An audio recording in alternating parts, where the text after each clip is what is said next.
We begin here in West Africa, where the Malian army says it has repelled a terror attack on its main military base just outside the capital, Bamako. Two cars parked with explosives were detonated at the Kati military base, with people living near the camp reporting hearing heavy gunfire for around an hour, and helicopters circling above the base, which is just 15 kilometers from Bamako.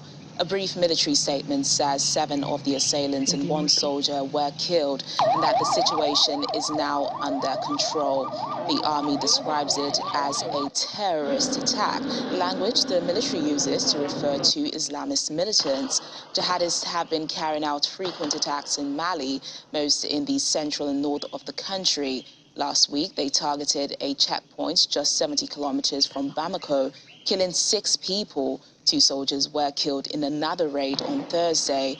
The military leaders who seized power in August 2020 have said securing the country from insurgent attacks is their main priority. Now let's speak to security analyst David Otto for more on this. Hello, David. Thank you so much for joining us on the program. In recent weeks, Mali has been headlines with the country in a rather precarious situation, politically and security-wise. What are your thoughts on this latest attack on the major military base near the capital, Bamako?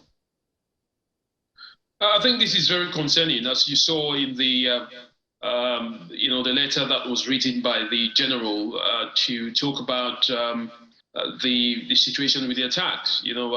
More concerning that this attack occurred on the military base, which is the Kati military base. This has been the site of the 2 previous military coups, but also the 2012 coup d'etat. So it's a very significant attack on a very strategic location.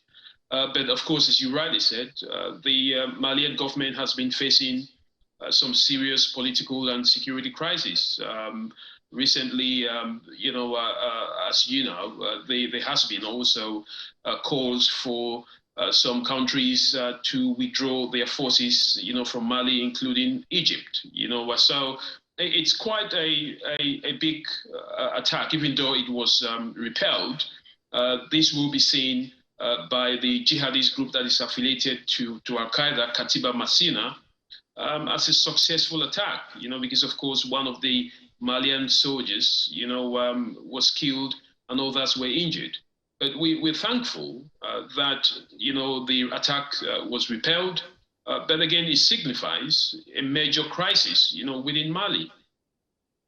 And let's talk about the deteriorating relations with the international community. Last week, Mali suspended all new rotations of UN peacekeeping forces. After this, Egypt announced its troops withdrawal from the peacekeeping mission. And currently, there's a dispute with Côte d'Ivoire on its soldiers in detention. I mean, the military leaders have said that they want to secure the country from insurgent attacks, which is their main priority. But can they achieve this without the support of the international community?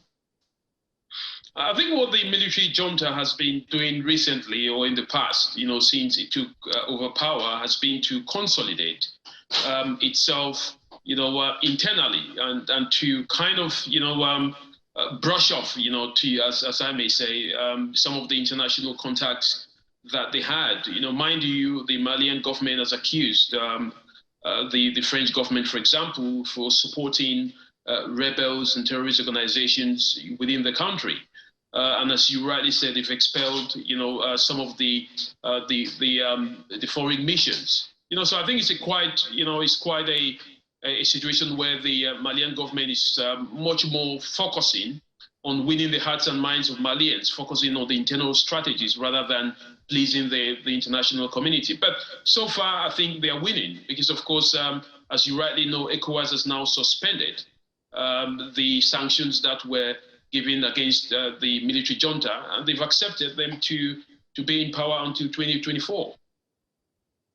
Yeah, and how likely do you think that is for the 24-month transition to democracy?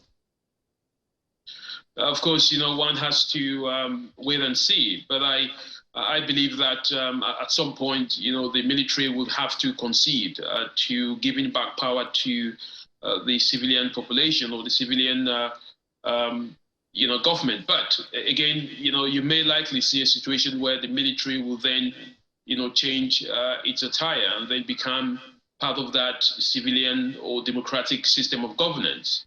But I think the most important thing is for the government to stabilize the country and to ensure that the security and political situation in the country is, is brought back to some level of normality. Right now, the presence of terrorist groups, coming as close, as you said, 15 miles away from the capital, Bamako, it's an indication that, the military junta has a lot to do, not just handing over power, which, of course, is what, has been sounded by the international community. One thing which has made the Malian government very aggressive towards them. But the focus now is on Malians, I say. All right, then, security analyst David Otto, thank you so much for your thoughts on the program. Thank you.